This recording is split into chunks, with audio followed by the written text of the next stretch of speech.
ATV इंडियाच्या prime time बातमीपत्रामध्ये आपले स्वागत। चला पाहूया आजचा विशेष रिपोर्ट।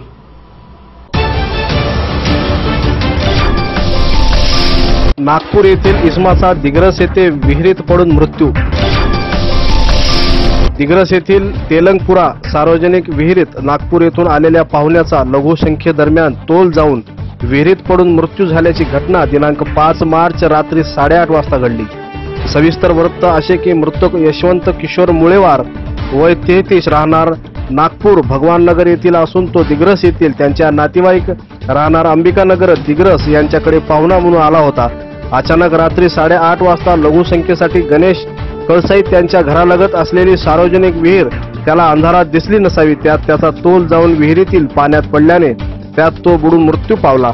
याबाबत नागरिकांनी पोलीस निरीक्षक उदयसिंह चंदेल यांना माहिती दिली असता तात्काळ घटनास्थळी पोलीस दाखल झाले व त्या विहिरीत पडलेल्या प्रेताला काढण्यासाठी पोलिसांनी दिग्रस मुख्याधिकारी शेषराव टाले यांना संपर्क केला असता तात्काळ अग्निशामक दल पाचारण करण्यात आले।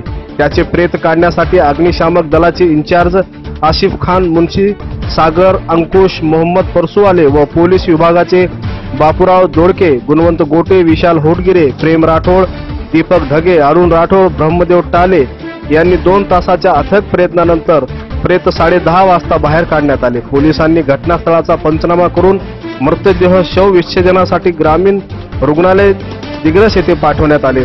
शवविच्छेदन दिनांक 6 मार्च 2019 रोजी सकाळी करून मृतदेह नातेवाईकांच्या ताब्यात देण्यात आले।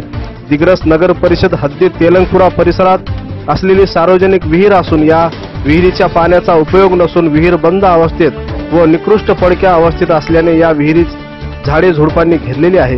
त्यामुळे विहिरीत पडलेल्या प्रेताचा काढण्यासाठी मदत कार्य करणाऱ्यांना खूप कठीण परिस्थितीतून रेस्क्यू ऑपरेशन यंत्रणा तसेच गळ व दोरीच्या सहाय्याने विहिरीतून बाहेर काढण्यात आले। अथक परिश्रमानंतर हे मृतक पश्चात पत्नी, एक मुलगा, आई वडील, भाऊ बहीण असा परिवार आहे। मृतकावर अंतिम संस्कार नागपूर येथे करण्यात येणार आहे। सदर विहिरीत पडून मरण्याची ही दुसरी घटना असून परिसरातील नागरिकांमध्ये याबाबत चिंता व भीती निर्माण होत आहे। ही विहीर जीर्ण झाल्यामुळे त्यांच्यात झाडे झुडपे निर्माण झाले असल्याने अनेक बकऱ्या त्या विहिरीत असलेल्या झाडाचा पाला खाण्यासाठी जाताना विहिरीत पडून मृत्यू झाल्याच्या घटना घडल्या आहेत। या जीवघेण्या विहिरीचा काठ देखील खचलेल्या अवस्थेत आहे, तरी त्याचे काठ बांधून त्यावर जाळी बसविण्यात यावी अशी मागणी होत आहे। ATV इंडियासाठी अब्दुल रफीक सोबत धर्मराज गायकवाड, यवतमाळ।